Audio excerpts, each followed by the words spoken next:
What's up, y'all? We got another one for you today. We're going to do a comparison between the 24 Pro, 23 Pro, and then we got my 24 off-road in the back there. We can kind of walk around it a little bit and compare all the different Tacos. Let's get into it.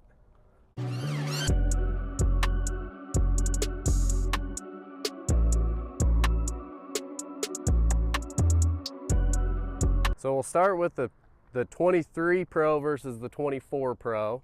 Obviously there's a huge difference. First thing that everybody likes to talk about, that's a 3.5 liter V6, 6-speed automatic. This is a 2.4 liter turbo 4-cylinder hybrid. So that one makes 278 horsepower and somewhere around that for torque. This makes 326 horsepower and 465 foot-pounds of torque. So for reference, it's a lot more, but it's almost as much horsepower as the old 5.7 V8, and it's about 70 more foot-pounds of torque than the old 5.7 V8. So you have V8 power in the Taco now.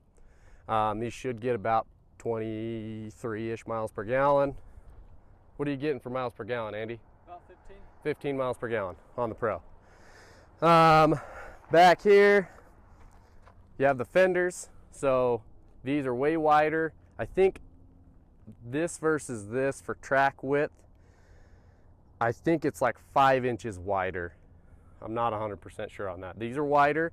Yep, the wide fender flares. These are kind of the skinny fender flares here. And the old Taco is more flat. So as you can see on the new Taco, even the metal fender is kind of flared out a little bit. It's a little bit more Baja-y. And like I said in my Pro walk-around video, the Pro is now kind of a designated Baja truck, where this was more of like it was just the top of the line off-roading truck. It kind of did everything. So you still have Fox shocks on this. You have the QS3 Fox shocks on these. So these are adjustable. Another thing, this comes with bigger tires from the factory. They're a 32.6. They're a 265/70 R18. These are like a 31-ish. They're like a, what's the size on these? I can't remember. 265/70/16.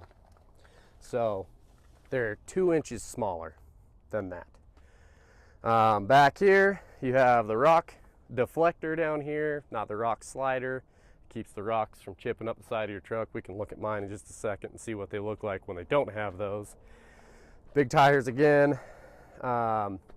Same Fox shocks. You have the Pro stamp on the bed side here.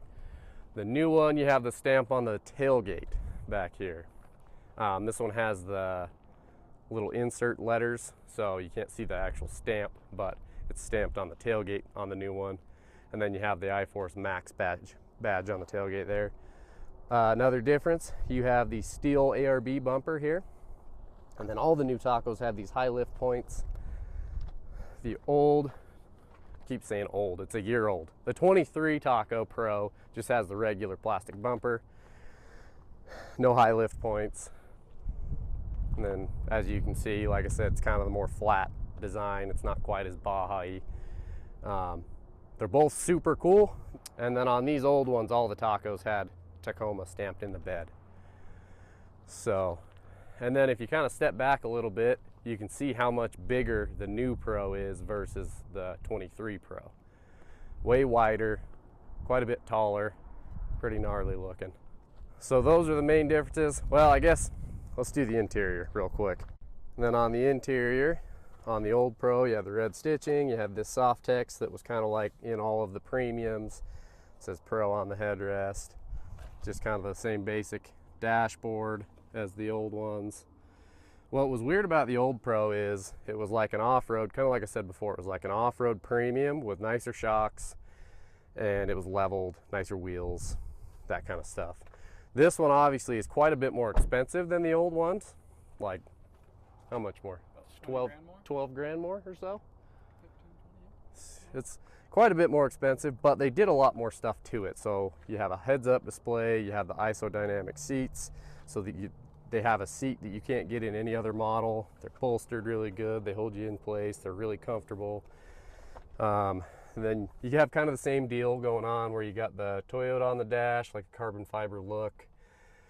You got this red stripe on the on the TRD shifter, red stripe on the steering wheel, TRD on the bottom of the steering wheel, and then on the back seat here, you got the isodynamic seats, which do take up a bunch of your back seat space.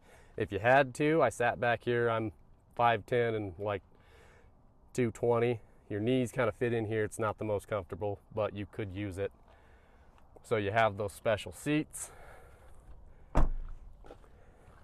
And then you have way more options on them too, like these lights in the bedside are super cool. They kind of shine down onto the ground so you can see when you're camping or rock crawling or whatever. So those are kind of the main differences between the 23 Pro and the 24 Pro. So this video is supposed to be mostly 23 Pro, 3rd Gen Pro versus 4th Gen Pro. We've got my 4th Gen off-road in here just to kind of show the difference. Andrew behind the camera just said my truck looks like a baby compared to the Pro, which it does. The Pro is beefy looking. It's leveled. You got all that tire showing in the front. Mine just looks like a regular commuter, basically a Corolla at this point. So if you look at these are wider than the 3rd Gen, but obviously they're not near as wide as the Pro. So you got much wider fender flares. These are up way higher. There's guys that are slapping 35s on these at the dealership before they even take them home without doing anything to them.